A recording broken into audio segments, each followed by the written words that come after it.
Sous leur manteau d'argent, les rivières dissimulent une vie intense et variée.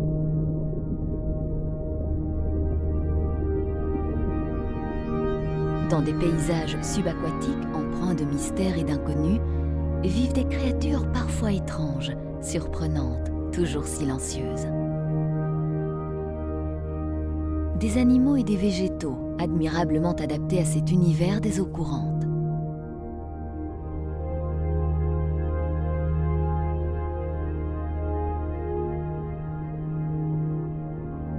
Les rivières sont des milieux naturels où foisonne la vie. Elles sont fragiles et dépendent d'équilibres à la fois complexes et subtils, souvent malmenés par certaines activités humaines.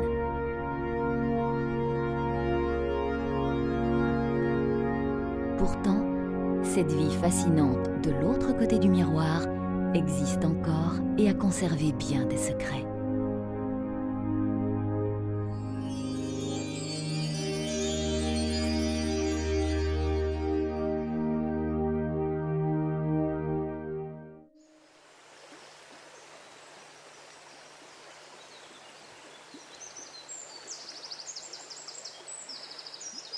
Les rivières en bonne santé sont des écosystèmes hautement diversifiés. De multiples éléments y génèrent une foule d'habitats qui permet le développement équilibré d'une faune et d'une flore très riches.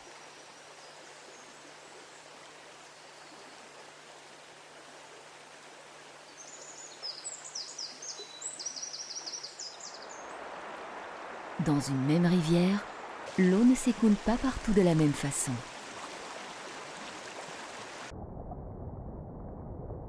Des zones de rapides, souvent de faible profondeur, alternent avec des tronçons d'eau plus calmes et plus profonds.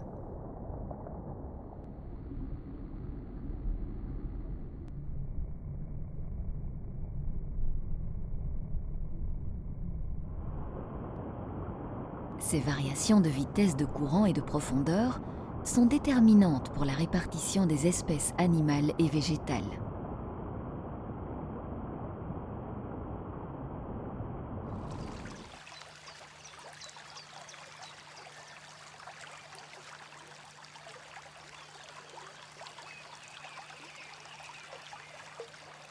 Le lit naturel des rivières est composé, dans des proportions variables, de sable fin, de gravier, de galets et de blocs rocheux.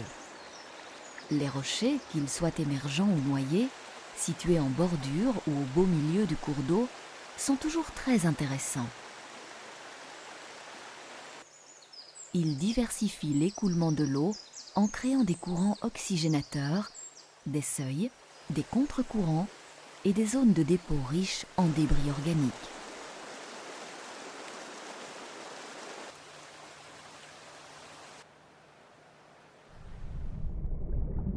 Certains blocs rocheux offrent aussi des caches sécurisantes et des refuges stables. Pour les truites farios, comme pour les chabots, l'existence de ces caches dans la rivière est absolument primordiale.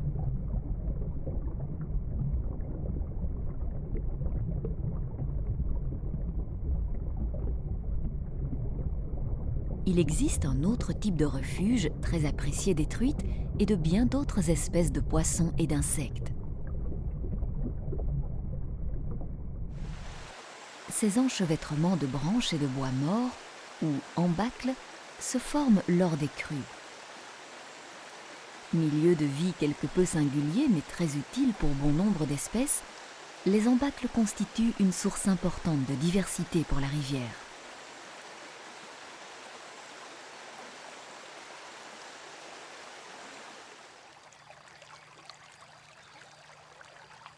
Les berges ainsi que la ripisylve, cette bande de végétation qui longe naturellement les cours d'eau, ont un rôle capital. Leur structure et leur composition influencent l'état de santé de l'écosystème aquatique tout entier. La présence de telle ou telle plante, de tel ou tel arbre à l'ombrage bienfaisant, l'existence de sous-berges profondes, de petites plages de galets, sont des éléments qui contribuent à la richesse et au bon fonctionnement de la rivière.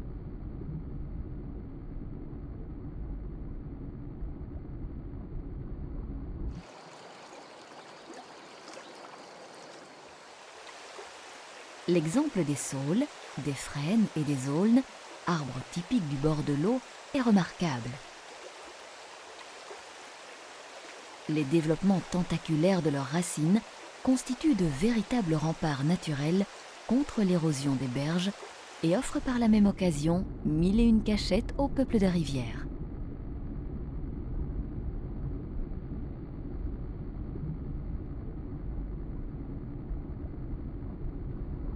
La valeur biologique de ces milieux est inestimable.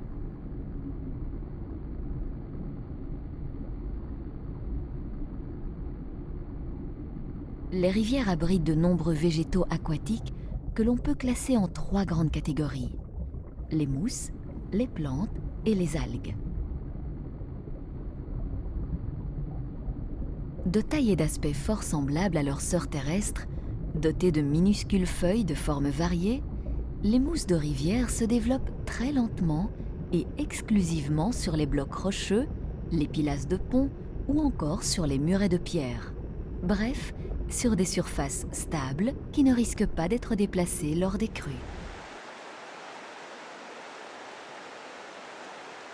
Leur présence est de bon augure pour le cours d'eau.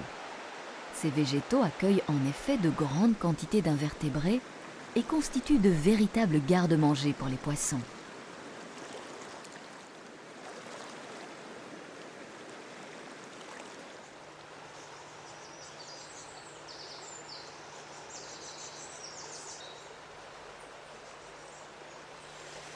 Dans la majorité des rivières, on peut observer un autre type de végétaux aquatiques, les phanérogames, plus communément dénommés plantes à fleurs.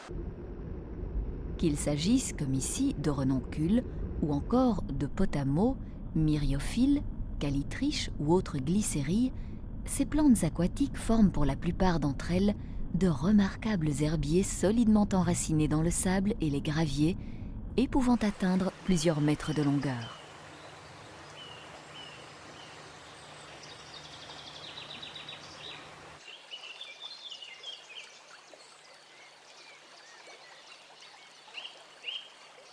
Les herbiers sont à la fois des zones de refuge efficaces et des sources de nourriture appréciables. Ils sont également utilisés comme support de ponte par plusieurs espèces de poissons et d'invertébrés.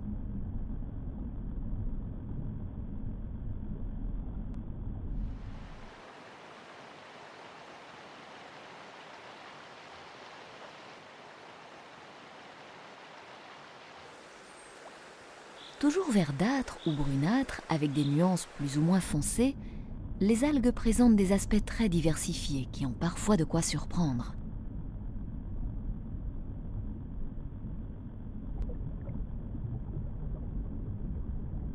Masse gélatineuse, coussinets en forme de croûte ou de plaque, filaments semblables à des cheveux, dépôts gluants et visqueux, il y en a vraiment pour tous les goûts.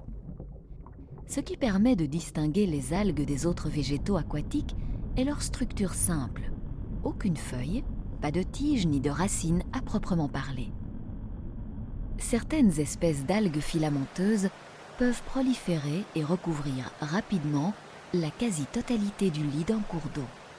Cet envahissement très néfaste pour la rivière et ses habitants est en réalité la conséquence d'une forme de pollution des eaux appelée eutrophisation et qui s'est malheureusement généralisée depuis une vingtaine d'années. Un assainissement efficace des eaux usées, une modification de certaines pratiques agricoles et un changement de comportement vis-à-vis de l'eau dans nos gestes quotidiens permettront sans doute aux rivières de retrouver un équilibre bénéfique pour tous.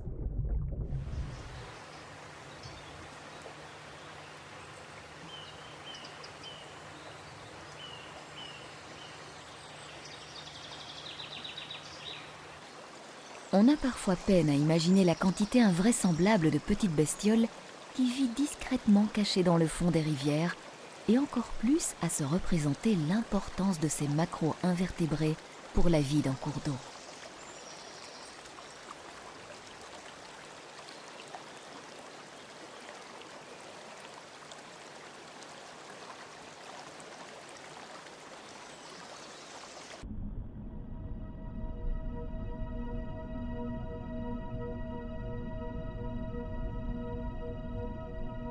Voici par exemple des colonies de simulies, sorte de petites mouchettes qui vivent dans l'eau à l'état larvaire. En rang serré, bien arrimés pour faire face à la violence des courants, ces milliers de larves filtrent l'eau à l'aide de 2 éventails de soie collante. Elles recueillent de cette façon des algues et des bactéries emportées par l'eau. Pour ces larves de trichoptères qui profitent également du courant pour se nourrir, le choix s'est porté sur la confection d'un filet de capture placé perpendiculairement à l'arrivée des proies.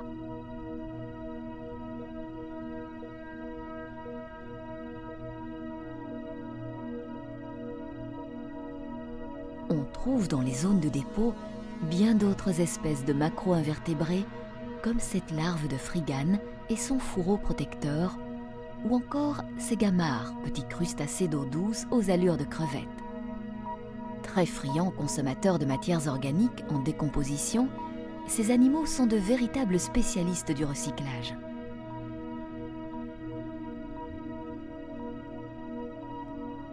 La végétation est une autre forme de ressource alimentaire. De nombreux insectes aquatiques, les éphémères entre autres, passent la majeure partie de leur vie larvaire à brouter de jeunes algues. Même menu pour les escargots aquatiques.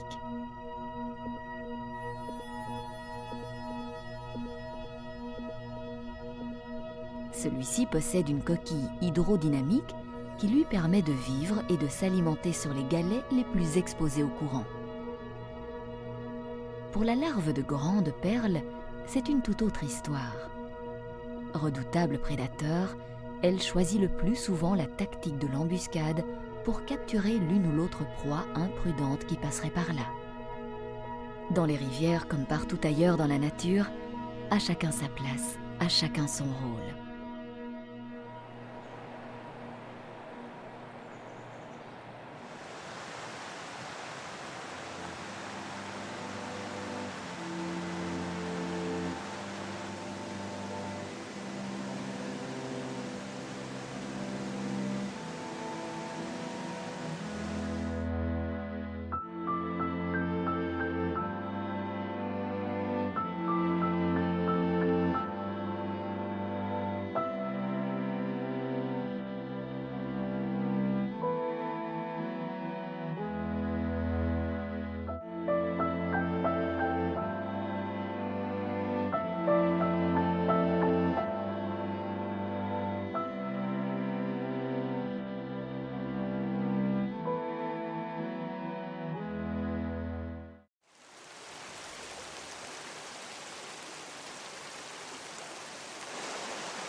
Dans les flots glacés par l'hiver naissant, une agitation quelque peu surprenante à cette saison annonce l'arrivée d'un grand monde. Plusieurs truites adultes, venues parfois de bien loin, se sont rassemblées sur une gravière peu profonde, balayée par un courant soutenu mais régulier. Ces géniteurs, poussés par l'instinct et le jeu hormonal, sont là pour accomplir le cycle de la vie. De multiples paramètres détermineront du succès de la reproduction, mais ce qui est certain, c'est que ce moment est un moment d'espoir pour la rivière tout entière.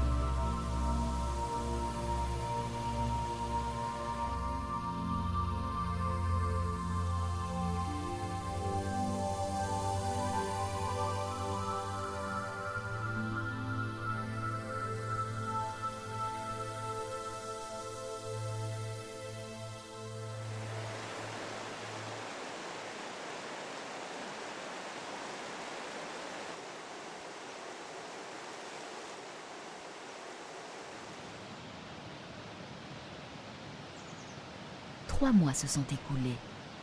Pour les jeunes truites qui mesurent alors environ 2 à 3 cm, pas de temps à perdre.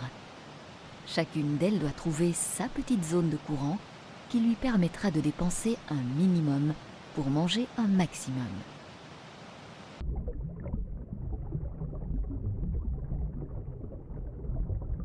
C'est à cette seule condition de bénéfice énergétique que les truites, elles, pourront assurer leur croissance.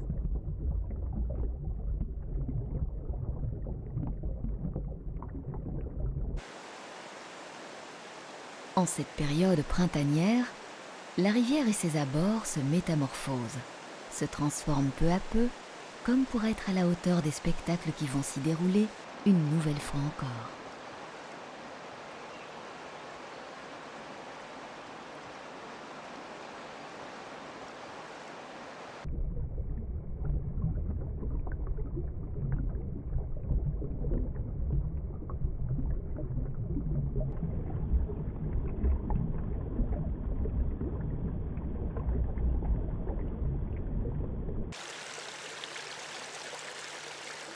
Ces véritables fêtes de la rivière où la vie grouille en tous sens, ces événements discrets où la nature dévoile presque secrètement toute sa subtilité et son ingéniosité, tout cela peut donner lieu à des instants d'une grande beauté, à des images fascinantes que l'on n'oublie pas.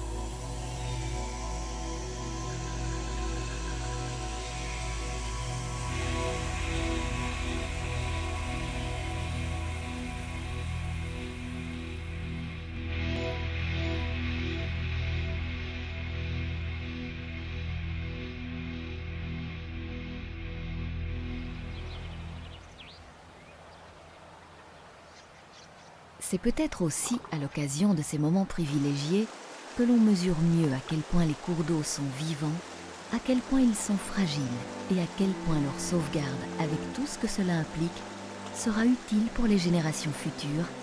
Et c'est peut-être là le plus grand secret des rivières.